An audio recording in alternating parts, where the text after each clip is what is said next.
Ma mère qui m'a écarté du dîner de famille et mes frères et sœurs qui en ont ri. Maintenant, ils supplient, mais je leur ai donné une leçon qu'ils n'oublieront jamais. Je m'appelle Antoine.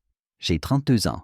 Je suis coincé dans l'enfer classique de l'enfant du milieu, entre mon frère aîné Laurent, 35 ans, l'avocat enfant prodige, qui ne fait jamais rien de mal, et ma petite sœur Manon, 29 ans, l'éternelle petite princesse de la famille. Pour faire simple, Laurent pourrait commettre une fraude fiscale, et mes parents appelleraient ça de l'innovation financière. Manon est encore traitée comme si elle avait 5 ans alors qu'elle a déjà 2 enfants. Pendant ce temps, moi, je suis juste là, existant dans leur immense ombre. Mes parents n'ont jamais fait semblant de ne pas avoir de favoris. Leur plan de retraite, c'est littéralement que Laurent s'occupe d'eux avec son gros salaire d'avocat. Chaque dîner de famille se transforme en show Laurent. Laurent a gagné cette affaire. Laurent s'est acheté une nouvelle BMW. Laurent a respiré aujourd'hui. C'était magnifique.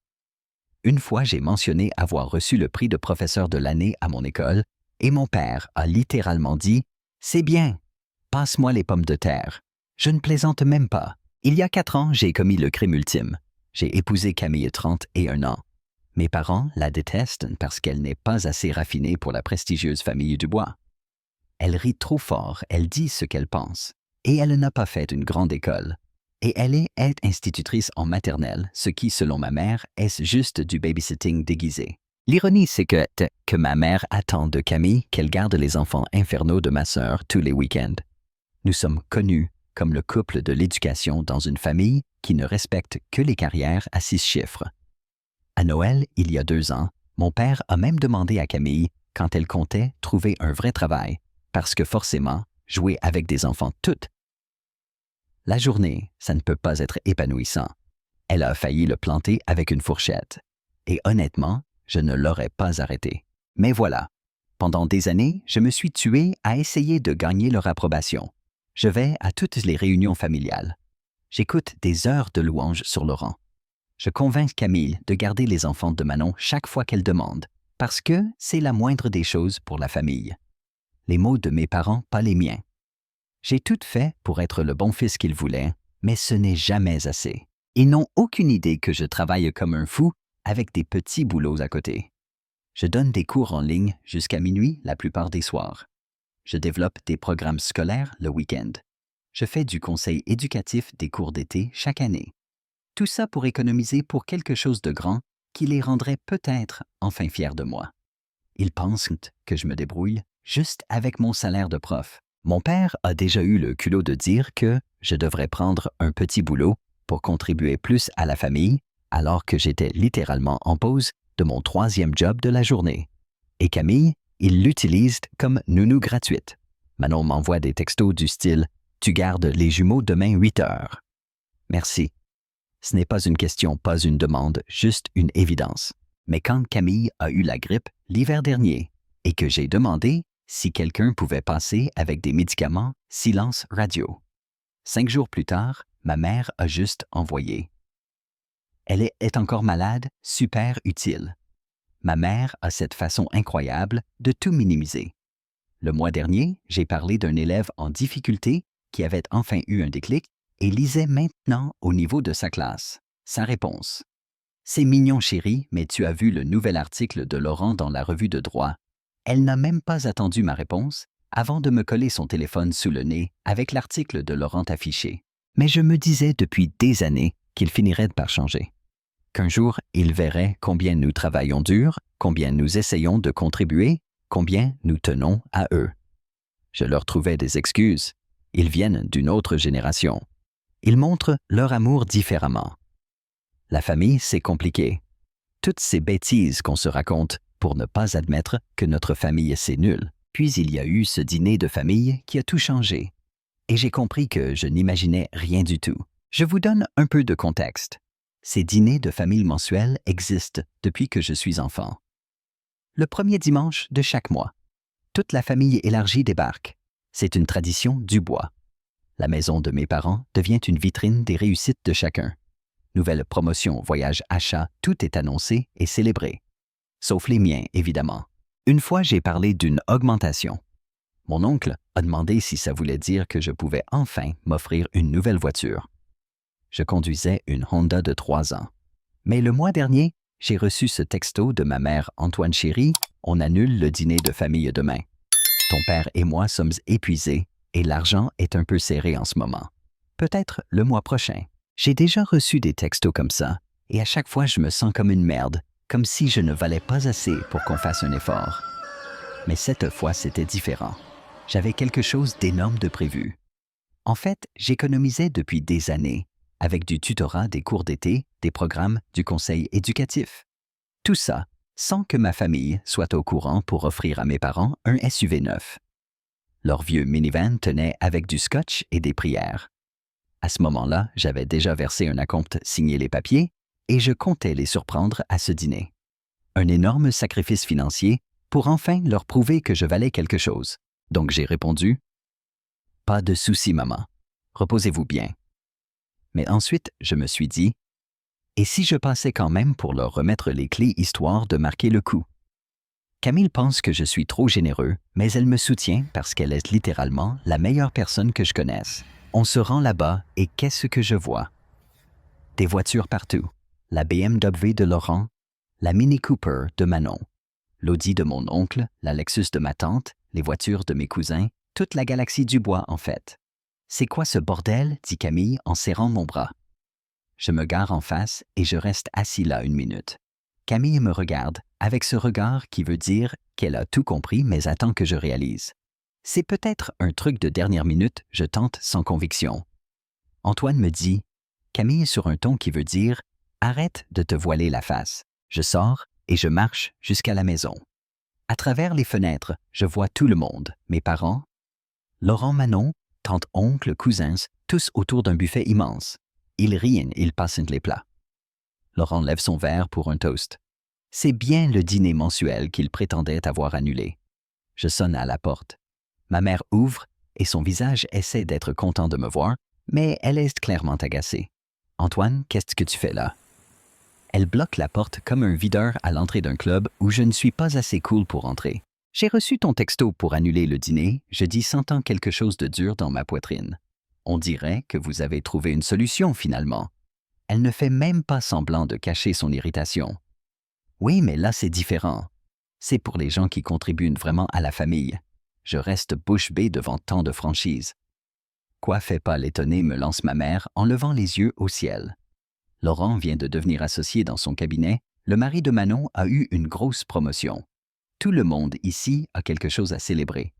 Toi, tu resterais silencieux si on t'invitait. Tu fais quoi, toi, dernièrement? Toujours prof. Ma mâchoire tombe littéralement.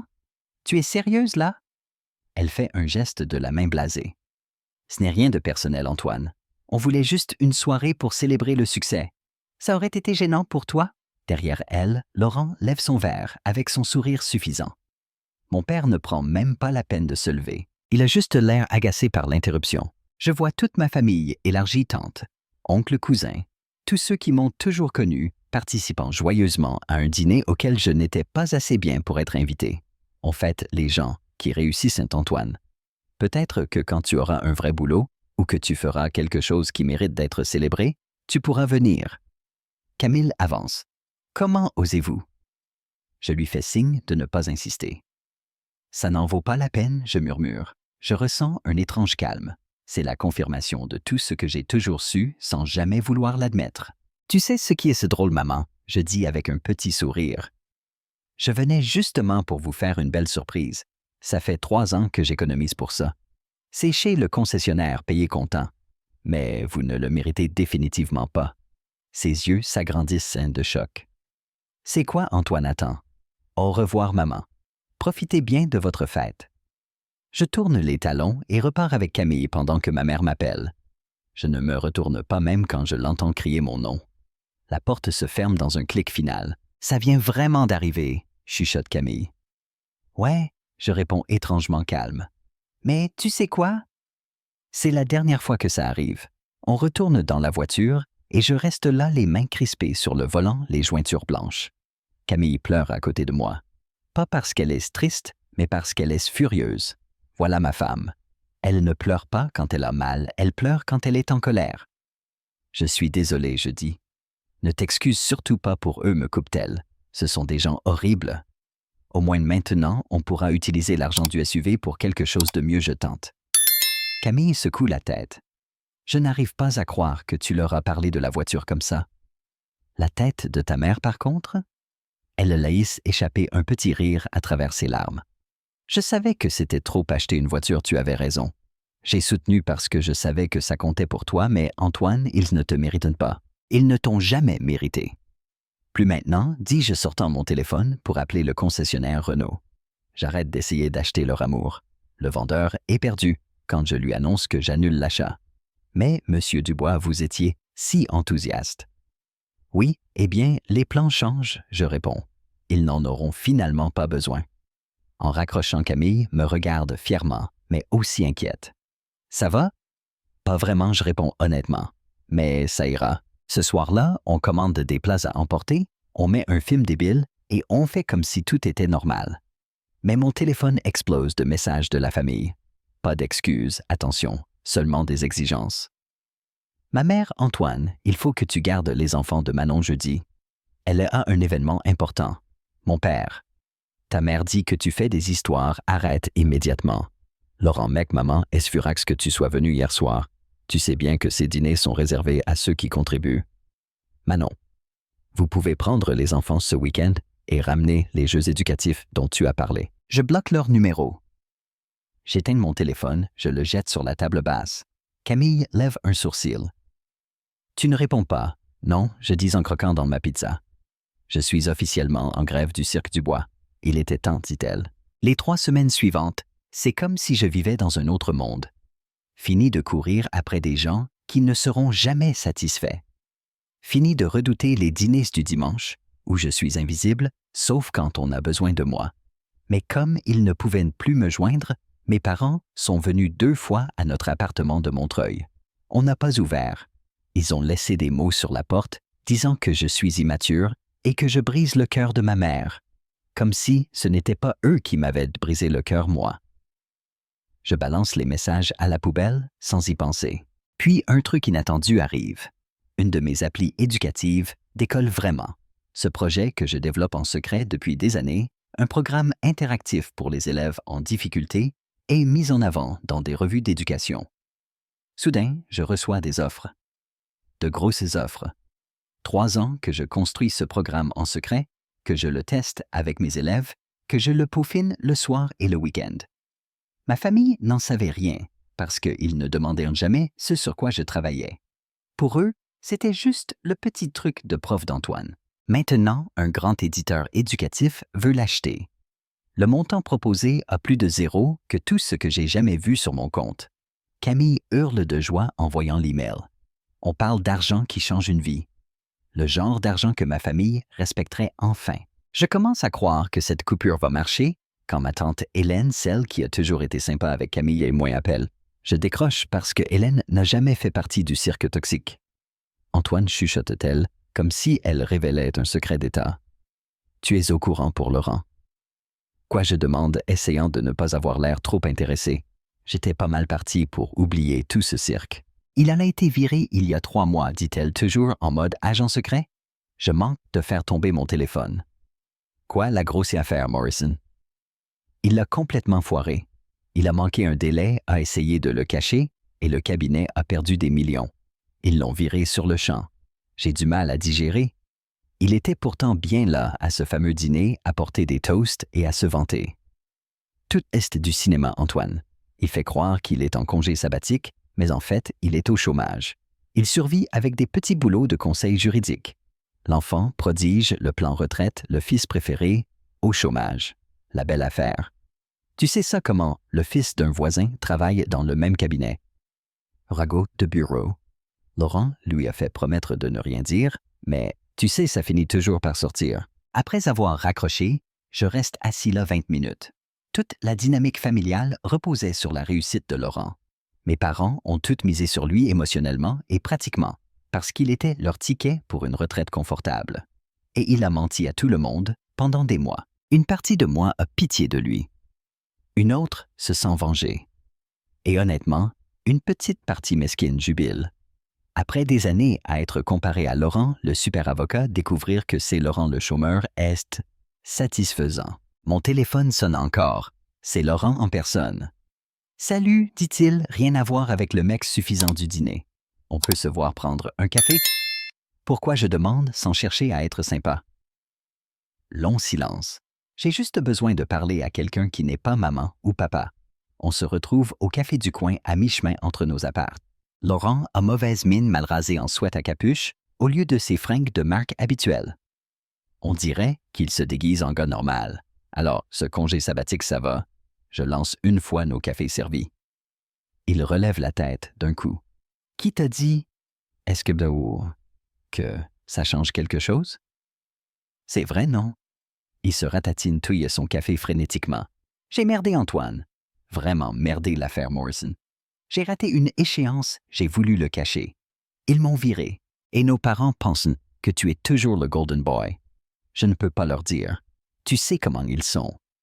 Leur monde tourne autour de ma réussite, leur retraite, leur statut auprès des amis. Ça doit être dur d'être le préféré? Je balance sans cacher mon amertume.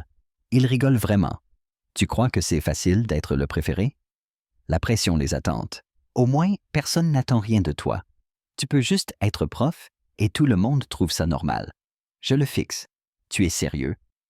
Personne ne trouve ça normal que je sois prof. Ma maman me présente comme Antoine qui cherche encore sa voie. Papa m'a demandé à Noël quand j'allais trouver un vrai boulot. Ils nous ont exclus, Camille et moi, d'un dîner de famille parce qu'on n'est pas assez impressionnant. Laurent baisse les yeux honteux. Je savais pas qu'ils avaient fait ça. Bien sûr que non. Tu étais trop occupé à lever ton verre à travers la fenêtre. Il grimace. Écoute, je suis désolé. OK, j'ai été un con, mais je me noie. J'ai des prêts étudiants, des dettes de carte, plus de revenus. Je peux plus mentir à maman et papa. Alors, ne mens plus. Dis-leur la vérité. Je peux pas. Pas encore. Il me faut un peu de temps pour rebondir. Il me regarde d'un air désespéré. J'ai entendu dire que tu allais toucher pas mal avec ton appli éducative. Hélène me l'a dit. Tu pourrais me dépanner 1 mois ou 2, juste le temps de trouver quelque chose? Je te rembourserai, promis. Et voilà. Je me mets à rire.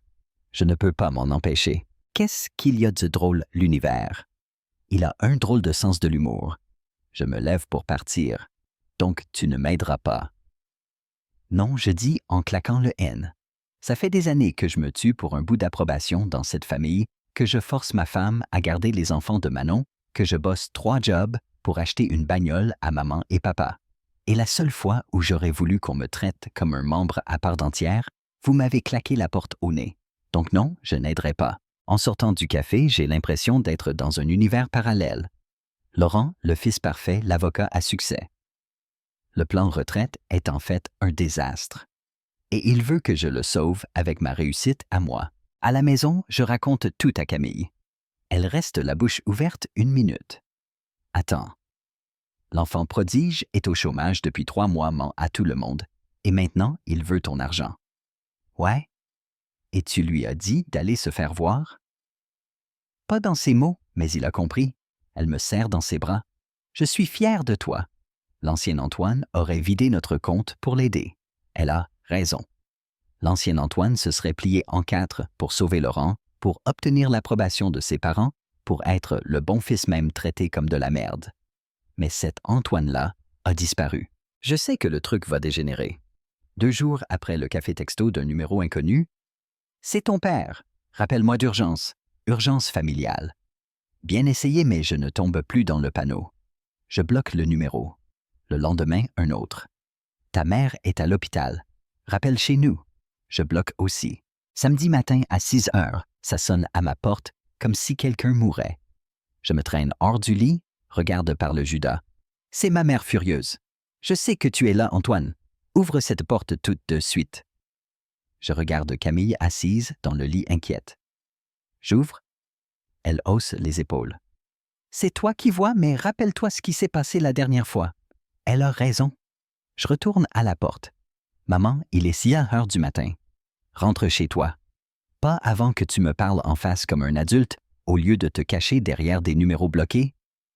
J'inspire, j'ouvre la porte, mais je ne l'invite pas à entrer. qu'est-ce que tu veux? Elle est choquée que j'ouvre vraiment, puis reprend vite son expression de maman concernée. Antoine, qu'est-ce qui ne va pas chez toi? Tu fais un caprice pour un simple dîner, tu nous dis que tu as acheté un cadeau, mais tu ne le donnes pas. Puis tu coupes tout contact. On t'a mieux élevé que ça, vraiment. Parce que de mon point de vue, vous m'avez appris à être un paillasson, à donner sans jamais rien attendre en retour. À accepter d'être moins que Laurent ou Manon. Ce n'est pas vrai, elle souffle. On a toujours traité nos enfants de la même façon. Je ris franchement. Maman, tu m'as dit d'en face que je n'étais pas invité parce que je ne contribue pas à la famille. Tu m'as claqué la porte au nez. Elle balaye la main. T'exagères. J'étais stressée ce soir-là.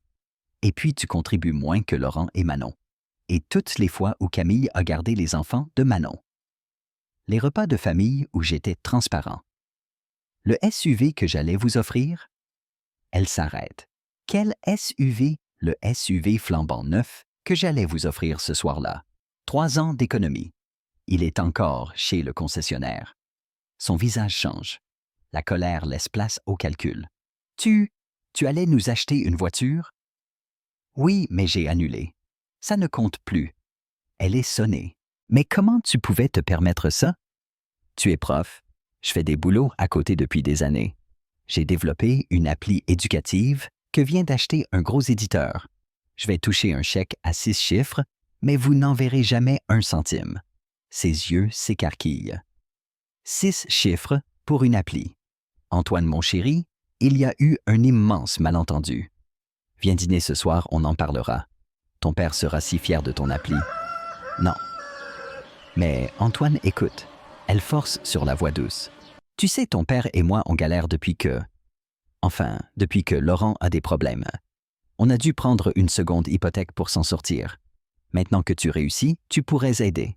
C'est normal, non? On est une famille. Je la regarde, la détresse dans ses yeux me rend tout limpide. Ce n'est pas une histoire de famille. C'est une histoire d'argent. Elle veut que je paye pour réparer leurs erreurs. Donc, pour résumer, je passe des années à me sentir comme un moins que rien. Vous me jetez dehors dès que je ne vous sers plus. Et maintenant que Laurent ne peut plus vous entretenir, vous voulez que je prenne le relais. Elle fronce les sourcils.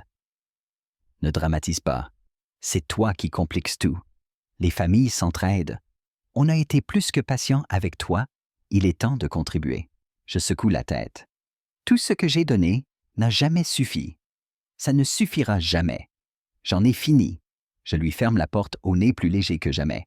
Par le Judas, je la vois rester là bouche bée, puis partir en claquant des talons. Eh bien, dit Camille derrière moi, c'était quelque chose. Ouais, je soupire. Mais je sens que la vraie tempête commence à peine. Et j'avais raison. Ça commence avec la famille élargie. Ma tante, Brigitte, laisse des messages en larmes sur le fait que mes parents risquent de perdre leur maison à cause de mon égoïsme. Mon oncle Didier, que j'ai vu 3 fois en 10 ans, envoie des messages quotidiens sur la loyauté familiale. Même ma grand-mère de 80 ans s'y met, me disant qu'elle est déçue de l'homme que je suis devenu. Je les bloque un par un. C'est comme jouer à la taupe la plus déprimante du monde. Mais les singes volantes évoluent. Ils passent de la culpabilisation aux menaces directes. Mon cousin Julien, qui bosse à la banque, où Camille et moi avons notre prêt immobilier, laisse entendre qu'il pourrait compliquer les choses si je ne tends pas la main à la famille. Je signale ça au directeur de la banque et je change nos comptes dès le lendemain.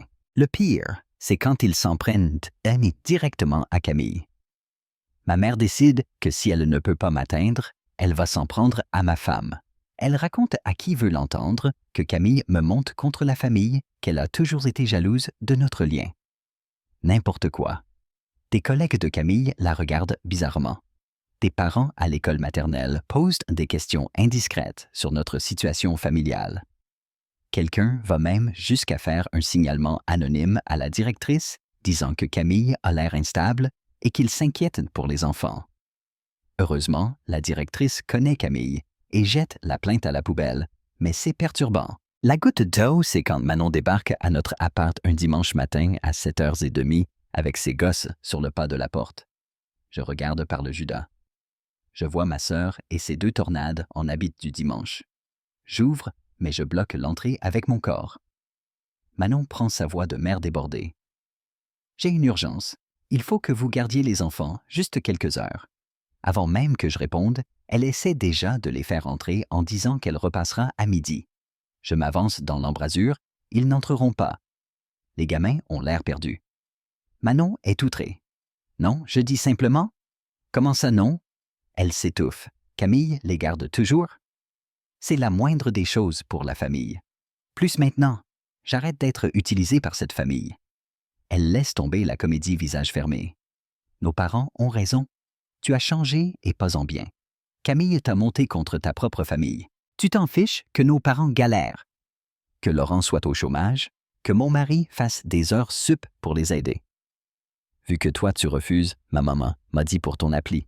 Tu gagnes plein d'argent et tu refuses d'aider ta famille. C'est écœurant, Antoine. Je ris presque.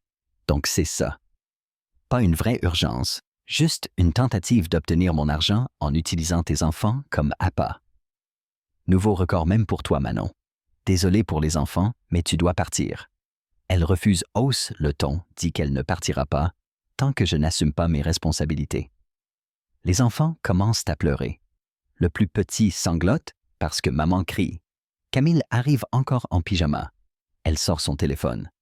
Tu as 30 secondes pour partir ou j'appelle la police et je te signale pour harcèlement. Son doigt plane sur le bouton. Ça fera super bien dans ton club de golf. Manon nous insulte, attrape ses enfants et s'en va en claquant la porte. Le plus jeune hurle. Je suis désolé pour eux. Ils n'ont rien demandé à tout ça. Après leur départ, Camille et moi restons assis sonnés. Je n'en reviens pas qu'elle ait mêlé ses enfants à ça, dit Camille. C'est un nouveau niveau de toxicité. C'est la méthode du bois. Utilisez tout ce qu'on peut, peu importe qui ça blesse. Plus tard, je reçois une salve de textos furieux de mes parents disant que j'ai fait pleurer les enfants de ma sœur que j'ai refusé d'aider. L'histoire a déjà été retournée. Dans leur version, Manon avait une vraie urgence et moi, je l'ai rejetée par pure méchanceté. Là, j'ai compris qu'on ne gagne jamais avec ces gens-là. Quoi que je fasse, je serai toujours le méchant. La seule façon d'arrêter le jeu, c'est de refuser de jouer. Donc, c'est ce que j'ai fait. Je bloque tout nouveau numéro. Je passe tous mes réseaux en privé. Je préviens la secrétaire de mon école de ne pas passer d'appel de la famille. Je commence à enregistrer toutes les interactions au cas où. Pour la première fois, je mets de vraies limites. Pas celles que la famille piétine, non. Des limites avec conséquences que je suis prêt à tenir. Et ça marche. Petit à petit, les singes volants reculent. Les appels et messages se raréfient en un. Les embuscades s'arrêtent. Soit ils ont abandonné, soit ils sont passés à d'autres cibles. 2 mois après, je croise mon oncle Didier au magasin de bricolage. Je me prépare à un sermon, mais il a juste l'air fatigué. Il me dit que Laurent est toujours à Paris, qu'il bosse comme assistant juridique pour des clopinettes, vit dans un studio. Mes parents ont dû prendre une seconde hypothèque à cause des dettes de Laurent. Manon et son mari ont sorti les enfants de l'école privée. Il ne dit pas ça pour me culpabiliser, je le sens. Il me dit juste les faits.